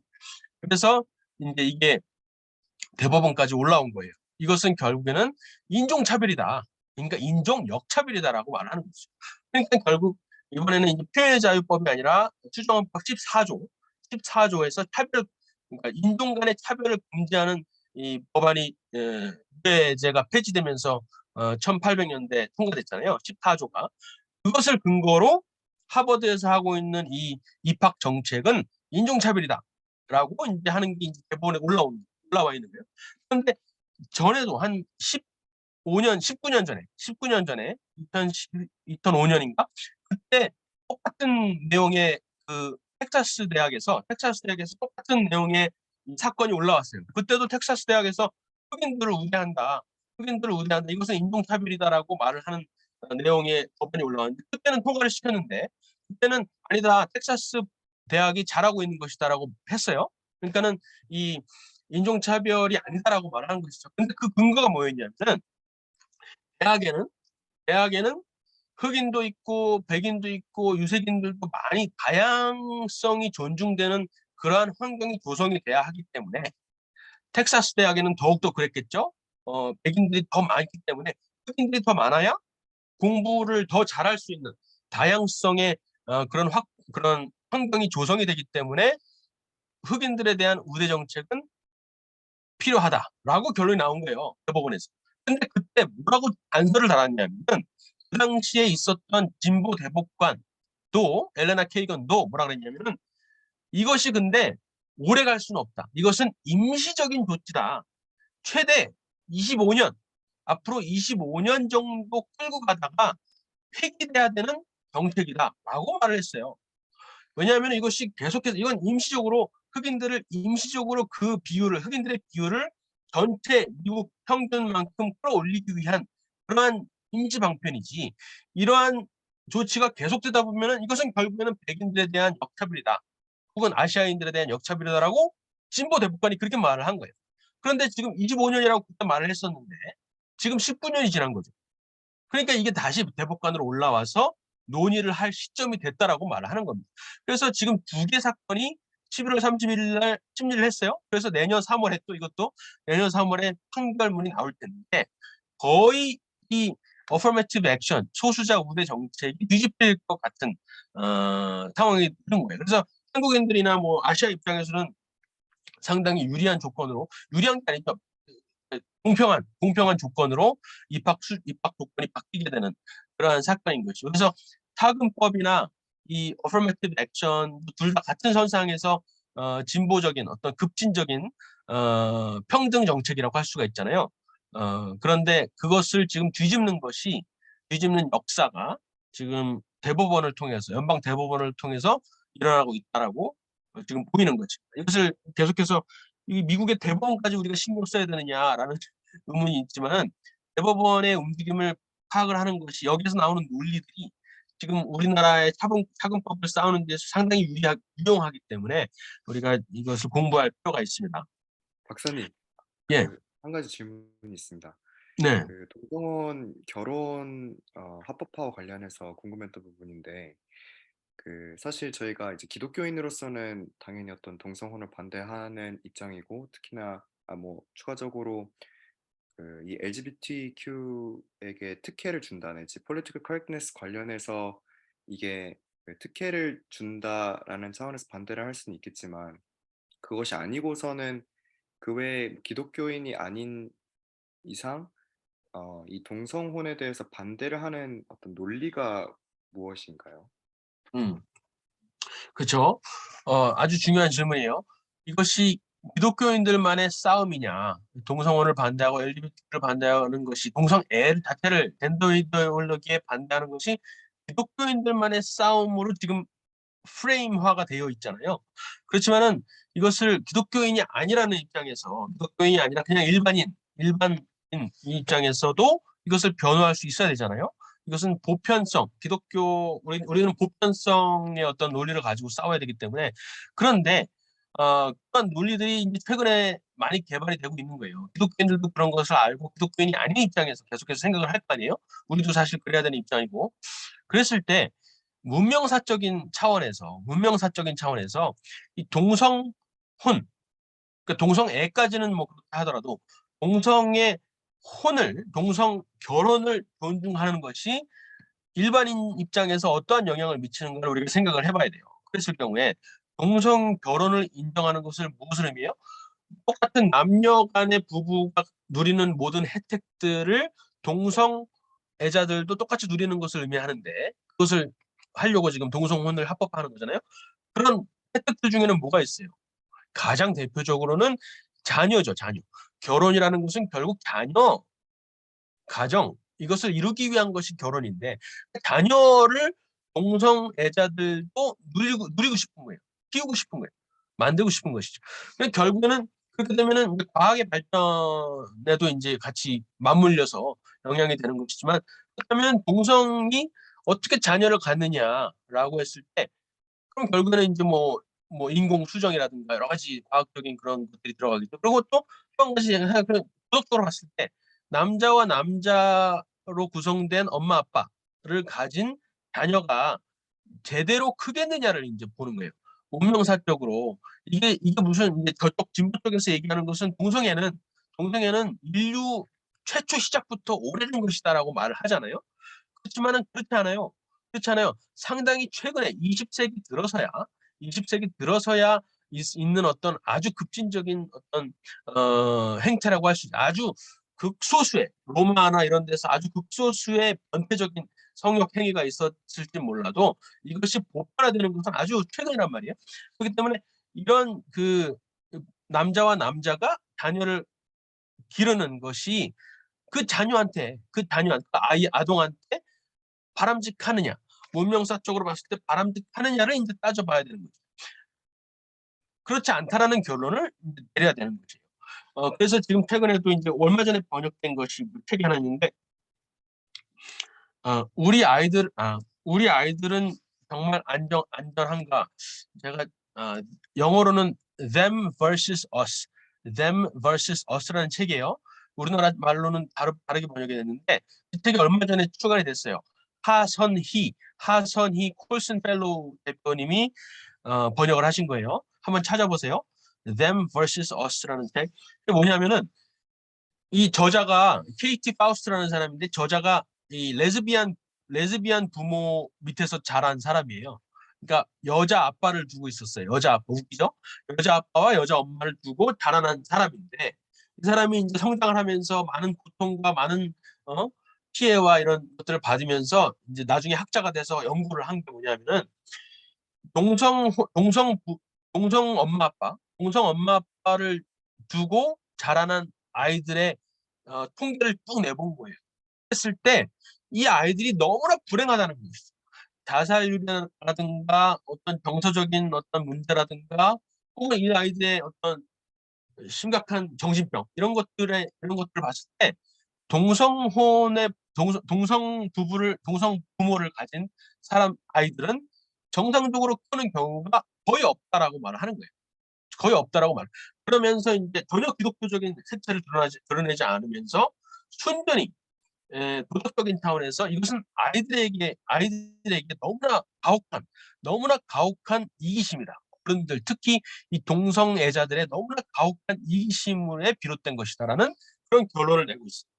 그런 것들이 지금 앞으로 계속해서 많이 나오고, 이 사람들 기독교인 입장에서 아니라 완전히 순전히 그냥 과학적인 어떤 문명사적인 입장에서 변호를 하는 것이죠. 그래서 동성애까지는 그냥 개인의 취향이라고 했을 때 받아들인다 하더라도, 개인의 취향이라고 했을 때도 건강상의 에이즈라든가 이런 건강상의 문제들이 많이 유발이 되잖아요. 근데 그런 것들을 완전히 지금 억압하고 에이즈랑 동성애는 관련이 없다라고 지금 해놓은 상태이기 때문에 그런 것들을 다시 회복해야 되는 입장이지만, 어쨌든 동성혼은 그렇지만은 자녀의 문제가 있기 때문에 아직까지 상당히 얘네들이 넘어야 될 문턱이 높은 것이고, 우리가 주장할 보편적인 어떤 문명적인 그런 변증법이 아직까지는 통하는 것이죠.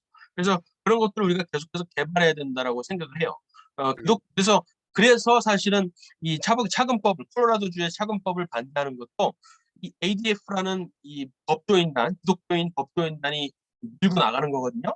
사실은 제가 생각할 때는 그 웹사이트 제작사가 아직까지 이 동성 결혼 웹사이트를 만들기도 전이잖아요. 결혼 웹사이트 자체를 만들기도 전인데 왜 나서가지고 이렇게 이런 것들을 막 소송까지 이끌었을까를 생각을 해보면은 상당히 선제적으로 이 ADF라는 이 변호인 단체에서 보수 변호인 단체에서 이 사건을 발굴을 해서 일부러 대법원까지 끌고 간 거거든요. 근데 그 이유가 이 사람들의 변론을 보면은 전혀 기독교적인 색깔이 없어요. 이 사람이 기독교인이긴 하지만 이 기독교적인 이 수정헌법 1조에 나타나는 종교의 자유를 근거로 이 소송을 싸우는 것이 아니라 표현의 자유를 근거로 계속해서 싸우는 거예요. 그러니까 종교인이기 때문에 우리가 이것을 들고 일어나는 것이 아니라 이것은 인류 보편에 특히 자유민주 체제에 살고 있는 모든 사람들이 보편적으로 누려야 되는 표현의 자유를 침해하기 때문에 우리가 싸우고 있다라고 계속해서 변론을 하는 것이에요. 그러니까 이것도 이제 ADF의 전략이라고 할 수도 있고 사실은 보편적인 어떤 일반인들의 입장에서 모든 사람들의 입장에서 종교인이 아니더라도 모든 사람의 입장을 이 논리에다가 껴맞추려고 하는 의도가 높다는 거죠. 상당히 이런 부분에서 우리가 많이 배워야 되겠다라고 생각을 하는 거예요. 그래서 우리 대한민국에서는 차근법을 싸우는 것이 교회라고 인식이 되어 있고 그것이 지금 바람직하지. 어차피 자유민주주의를 지키는 것은 결국에는 기독교인들이에요. 자유민주 체제의 근간이 기독교이기 때문에 어쩔 수 없어요. 그렇지만은 그런 일반인들 입장에서 보는 프레임이 그렇게 잡혀지면은 싸움의 한계가 있기 때문에 결국에는 일반인들, 표현의 자유, 일반인들도 큰 피해를 입는다라는 것을 계속해서 실제로 피해를 받을 것이기 때문에 그런 것을 계속해서 부각을 시켜주는 게 중요한 것이죠. 그래서 분명히 일반인들한테도 피해가 가고 일반인들 입장에서도 이것은 뭐 생리학적으로 생각을 해봐도 남자와 남자가 자녀를 생산할 수 없잖아요. 여자와 여자가 생산할 수 없잖아요. 생산을 하려면은 결국 과학적인 기술과 이런 것들을 동원시켜야 되는데 그러려면은 결국에는 이 아이 생성이 이 남자와 여자 어떤 가정 안에서의 생성이 아니라 완전히 어떤 이 과학 실험실에서 아기가 생산이 되는 거잖아요. 그것은 너무 무서운 용감한 신세계라는 소설에서 나올 법한 어떤 무서운 시대가 도래하는 것이잖아요. 그러한 경각심을 계속해서 일반인들에게 깨우쳐 줘야 되는 것이죠. 더 극좌에 있는 급진 진보주의자들은 용감한 신세계가 우리의 목이다라고까지 말을 하죠. 그렇죠? 아이들은 가정에서 피어나는 게 아니야. 가정에서 자라는 게 아니야. 사회가 보장하는 거야. 힐러리 클린턴이 말했던 것처럼 아이가 자라기 위해서는 한 마을이 필요해 라고 말하는 그 저의에는 부모가 자녀를 키우는 것이 아니라 마을이 키운다, 사회가 키운다, 나라가 키운다라고 말하는 것이거든요. 그 저의에는 그 무서운 이론을, 그 배경의 어떤 저의를 우리가 계속해서 들춰내야 되는 것이죠. 용감한 신세계를 바라지는 않잖아요. 용감한 신세계가 아직까지 멋진 신세계라고 우리나라 번역이 됐는데 그 소설을 읽고서는 누가 그런 사회를 원한다고 말을 하겠어요? 지금 일반인들이 봤을 때 그런 세계를 그쪽에서는 꿈꾸고 있는 것이다라고 동성혼을 합법화하면은 그런 세계를 만들 수밖에 없다라는 것이다라고 이제 논리를 계속해서 우리가 개발을 해야 되는 거지. 네, 좀 팔로업으로 안 그래도 이제 동성혼의 자녀들에 대한 어떤 불행이라던가 아니면 이제 동성애자들 내지 트랜스젠더들의 자살률이 높은 이유 이런 이제 데이터 팩트 기반으로 논리를 펼치는데 사실 또 진보주의자들은 그것이 꼭 어떤 동성혼 때문이다 내지 트랜스젠더 때문에 자살률이 높아진다라기보다는 어떤 사회에 대한 차별과 혐오 때문에 그것이 이제 결국에는 자살과 어떤 불행으로 사회가 그런 것을 조성한다라는 논리로 얘기를 하는 경우들이 많은 것 같더라고요.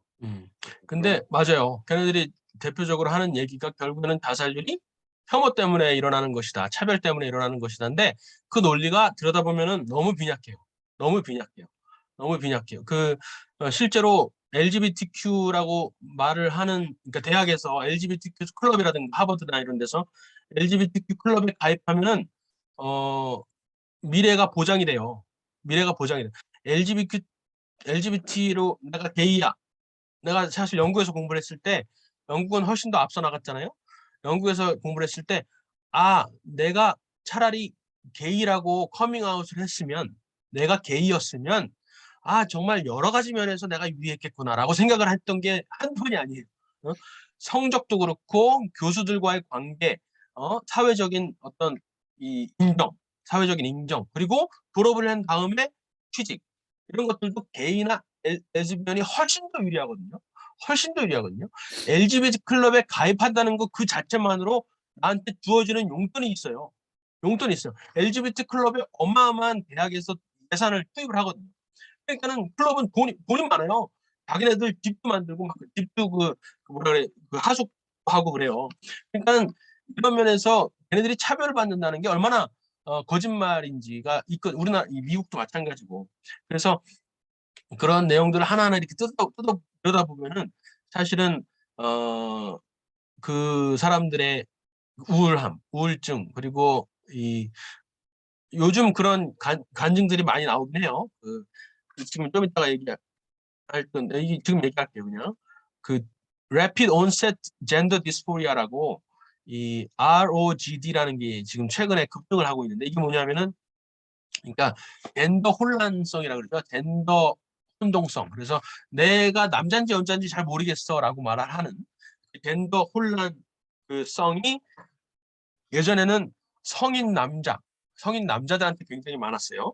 예전에는. 그러니까 남자들의 변태 성욕, 우리가 이야기하는 변태 성욕적인 그런 것들이 발달이 되고 성적인 것에 집착하면서 성질을 따르거나 이러면서 굉장히 이제 어떤 성적인 변화를 시도하는 것이 이제 옛날에 많이 있었죠. 그래서 정신과에서는 이것을 병으로 딱 취급을 하고 치료를 했었죠. 그런데 그것이 이제 사회적으로 용이되면서 이것을 LGBT 트랜스젠더다 하나의 어떤 틀로 젠더 퀘스처닝 내지는 뭐 젠더가 불명확한 그런 것으로 인정을 하기 시작을 했는데, 그러면서 지금 어떤 현상이 일어나고 있냐면은 최근 한 10년 동안 이 젠더 혼란성이 누구한테서 급증을 하냐면은 여자들한테, 특히 여자 아이들, 여자 청소년들한테 급증을 하는 거예요. 급증을 하는 거예요. 그러니까 여자 청소년이 나는 남자예요. 나는 남자가 되고 싶어 하면서 자신의 가슴, 그러니까 청소년이니까 막 가슴이 자라잖아요. 가슴이 자라나는 것을 억제하는 호르몬을 투약을 하고, 그죠? 그런 것들을 막 치료를 받는 거예요. 그런 성전환을 시도를 하는 것이 막 일어나는 거예요. 그런 것이 급증을 하는 거예요. 무려 스웨덴 같은 경우에는 지난 5년 동안, 한 3년 전이니까 한 7년 동안 2000배, 2000%, 2000배가 2000%로 증가를 하는 거예요. 영국도 그렇고 미국도 굉장히 많이 증가를 하는 거예요. 근데 그 배경에 무엇이 있을까를 들여다보니까 이 지난 그 유명한 그 배우 있죠. 엘렌 페이지. 엘렌 페이지가 엘리엇 페이지로 개명을 하고 자신의 가슴을 제거를 하고 남자로 지금 활동을 하고 있잖아요. 그런 것처럼, 그런 엘렌 페이지 이전부터도 여기 지금 사진에 나오는 것처럼 여자 청소년들이 나는 남자예요라고 하면서 커밍아웃을 하고 틱톡이라든가 유튜브를 통해서 인플루엔서로 활동을 하는 거예요. 그러면서 그것들이 굉장히 많은 빠른 속도로 여자 아이들 사이에서 유행을 타기 시작하면서 이 젠더 디스포리아가 여아들 사이에서 급증을 했다는 것이 증명이 된 거예요. 이게 연구자, 기독교인도 아니고 순전히 그 통계학자가 이것을 발견해낸 거예요. 이것을 발견한 즉시 학술지에 내는 즉시 완전히 파문을 타긴 했지만 어쨌든 책으로 나오고 있는데, 이 사건의 이 현상의 피해자들이 지금 막 속출을 하고 있어요. 예를 들어서 디트랜지션이라고 그러는데, 이 호르몬 주사를 맞는 것은, 그러니까 여자들이 테스토스테론 주사를 맞고 남자들이 에스트로겐 주사를 맞으면은 이게 영구적인 손상이 일어나요. 그래서 이것을 되돌이킬 수가 없는 거예요. 그러니까 성기를 제거하는 것은 당연히 되돌릴 수가 없는 것이고 그것뿐만 아니라 호르몬 주사를 맞는 것도 영구적인 피해를 입힌단 말이에요. 그래서 그것에 대해서 그것의 피해자들이 지금 이제 이게 한 20년, 10년 정도 됐으니까 이제 막 피해자들이 막 속출을 하기 시작하는 거예요. 그래서 자살률도 많이 늘었지만은 자살을 안 하고 나름대로 다시 디트랜지션, 다시 자신의 원래 생물학적 성을 회복한 아이들, 성인이죠 이제는. 그런 성인들이 이제 나와서 간증을 하는 것이 굉장히 많이 일어나고 있어요. 이 사람들이 기독교인이 아니에요. 특히 이 사람들은 진보 중에 더 많아요. 진보 부모, 프로그레시브 진보, 그러니까 이 민주당을 찍는 부모를 가진 사람들 중에 이게 급증을 하는 거예요. 그런데 그런 부모들 중에 기겁을 해가지고 이 동성애에 찬성을 하고 LGBT에 찬성을 했지만 내 자녀가 갑자기 여자애가 남자라고 자기 가슴을 자르겠다고 어디 부모 몰래 의사한테 가가지고 호르몬 주사를 맞고 온 것을 발견하고서는 기겁을 해가지고 부모들이 모여가지고 진보 부모들이 모여가지고 클럽을 하나 만들었어요. 그래서 자기들의 웹사이트도 있어요. 이러면 안 된다. 뭐가 잘못되고 있다라고 하면서 ROGD를 우리가 극복하기 위한 방안이 필요하다라고 하는 거. 아직까지 진보예요. 공화당으로 돌아선 게 아니에요. 아직까지 진보고 민주당을 뽑는 사람들이지만 이 급진적인 트랜스젠더 이데올로기는 정말로 우리 아이들한테 피해가 있다라고 지금 그 목소리를 막 드러내고 있거든요. 그래서 그런 것들을 우리가 캐치를 해서 적용을 할 필요가 있어. 아직까지 우리나라에도 사실은 이 청소년들 사이에서 성전환 상담을 하는 게 굉장히 작년부터 굉장히 급증을 하고 있어요. 몇백 프로씩 막 급증을 하고 있는 것이 지금 드러나고 있거든요. 그래서 우리나라에도 머지않은 미래에 이러한 피해들이 많이 속출할 것이라고 생각을 해요. 그래서 미리 저희가 대비를 할 필요가 있어요. 그래서 책들도 지금 많이 나오고 번역도 지금 많이 돼야 되는데 이런 현상들을 할 필요가 있습니다. 그래서 지금 나오는 용어 중에 하나가 올해 특히 이제 벤 샤피로라든가 또 터크 칼슨 이런 사람들이 이제 유행을 시킨 용어 중에 하나가 뭐냐면 트랜스그레시브라는 용어를 만들었어요. 원래 있는 단어죠. 트랜스그레시브가 영어로 사전을 찾아보면 뭐냐면은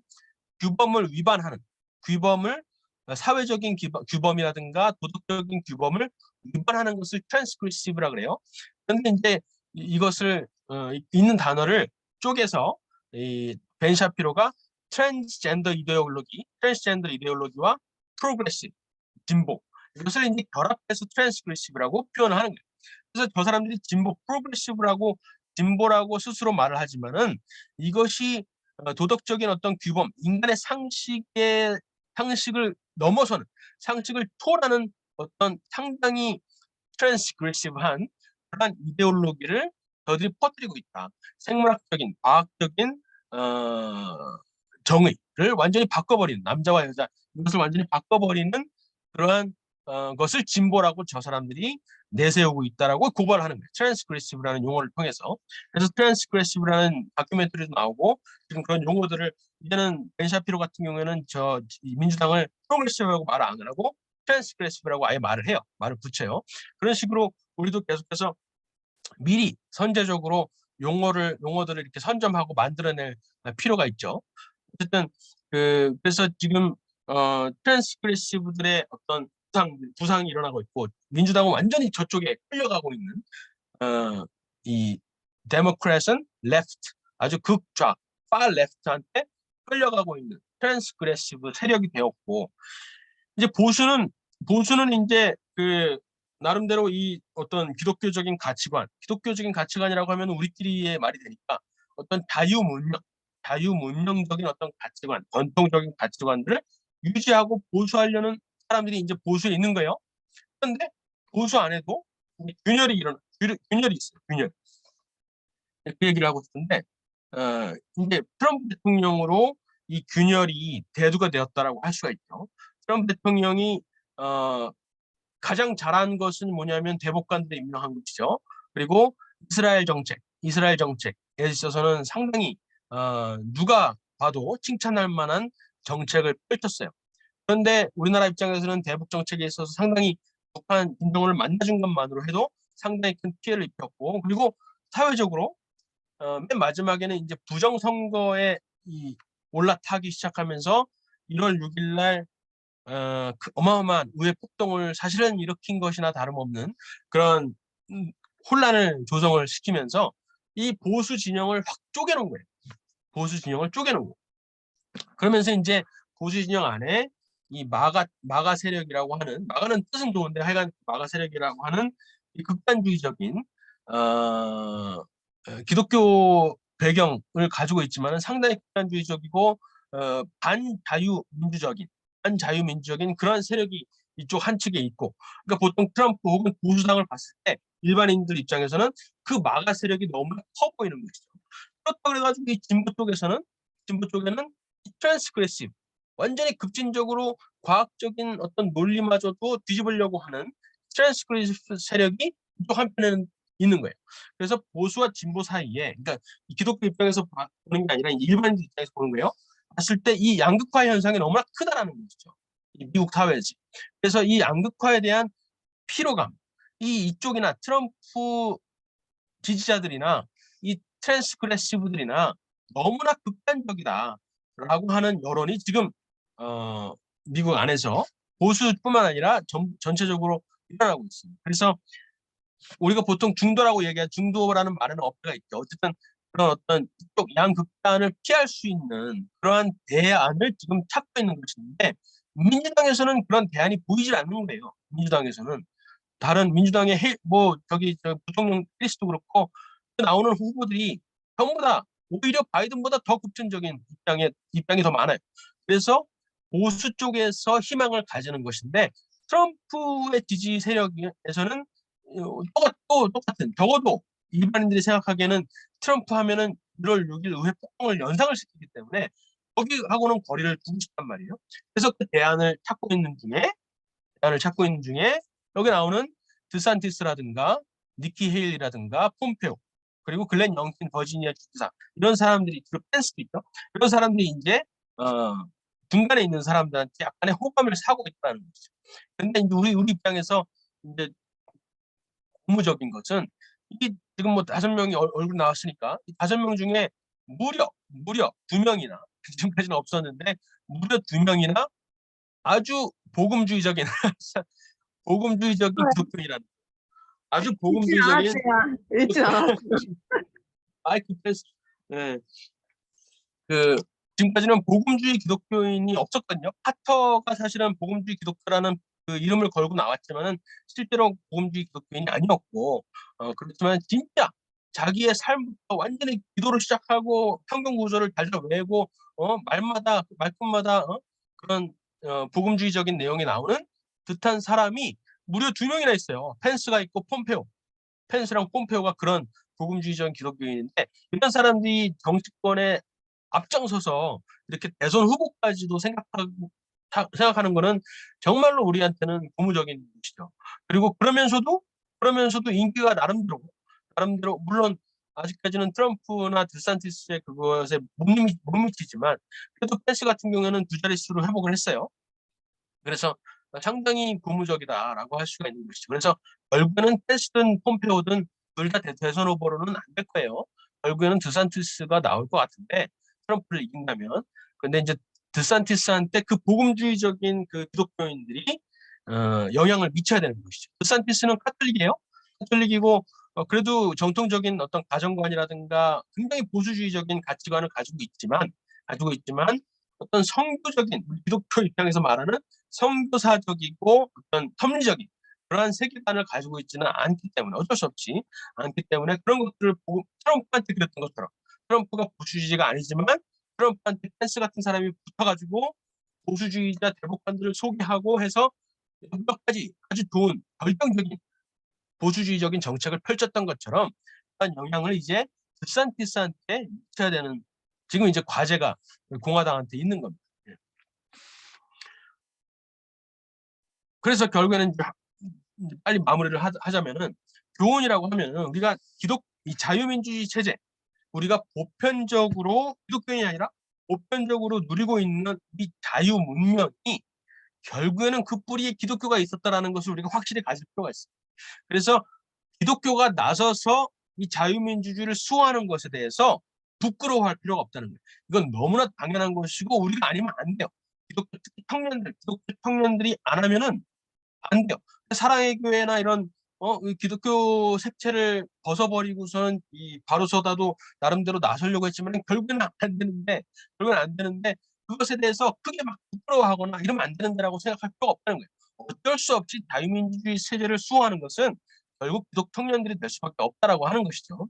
그렇지만 우리가 사용하는 언어를 교회 밖 사람들도 납득을 하고 거부감 없이 이해할 수 있을 정도의 언어로 순화시킬 필요가 있다는 것이. 그래서 그런 우리가 자신감을 갖되 그런 용어들을, 그런 전략들을 보편적인 언어를 활용을 해서 내세워야 된다는 그런 교훈을 계속해서 지금 찾고 있는 것입니다. 그러면서 또 동시에 기독교 세계관에서 가장 큰 함정이 뭐냐 하면은 음모론이에요. 음모론. 근데 사실 따지고 보면은 기독교 세계관 자체가 어떻게 보면 거대한 음모론이잖아요. 그저 사단이 이 세계를 이끌고 있다는 것이고 아니다. 이 기독교, 이 그리스도의 어떤 복음을 통해서 이 사단의 역사를 제지하고 차단하고 결국에는 이 믿는 자들을 구원시키려는 상당히 일반인들이 봤을 때 거대 음모론적인 세계관이 사실은 기독교 세계관이란 말이에요. 그래서 기독교인들이 극단적인 음모론에 빠질 위험이 너무나 높아요. 근데 그런 음모론 중에는 정말 터무니없는 음모론들이 너무나 많다는 거죠.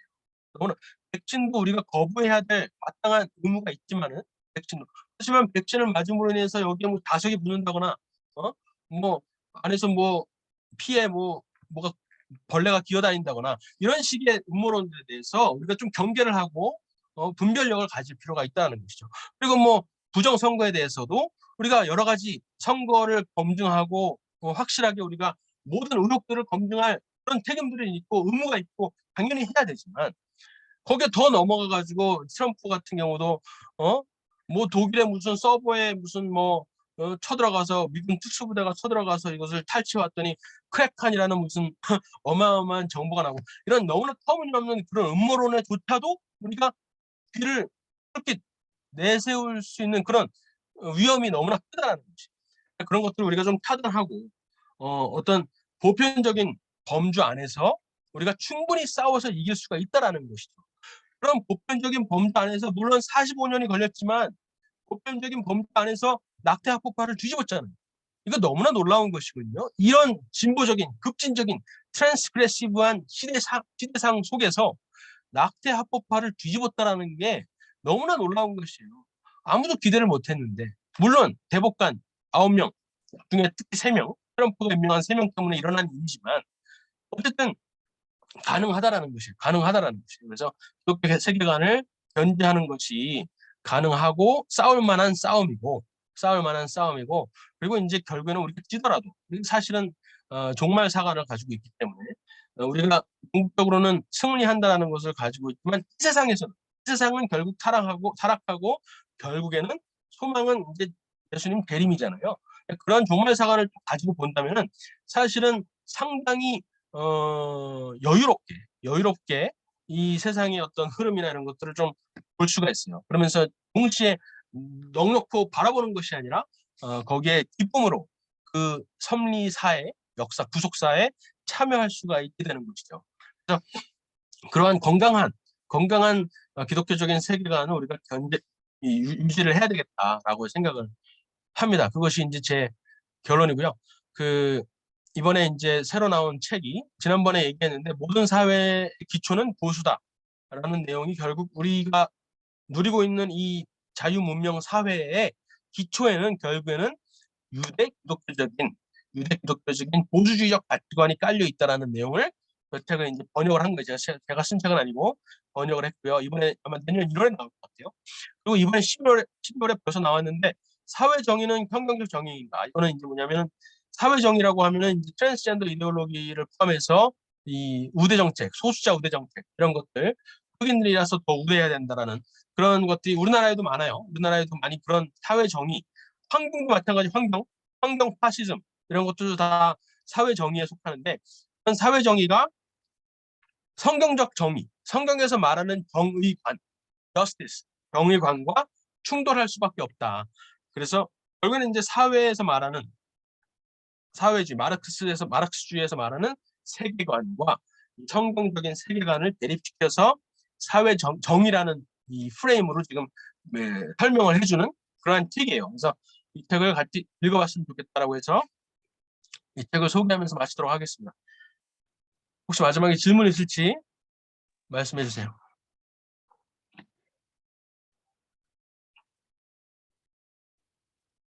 그 Them vs Us 그 책 한국말 번역 아세요? 제가 지금 제가 찾아볼게요. 애들 찾아봤는데 그렇게 영어로 치니까 영어 책이 나와버리니까. 그죠? 그 한국말로 KT 파우스트를 치면 나올 거예요.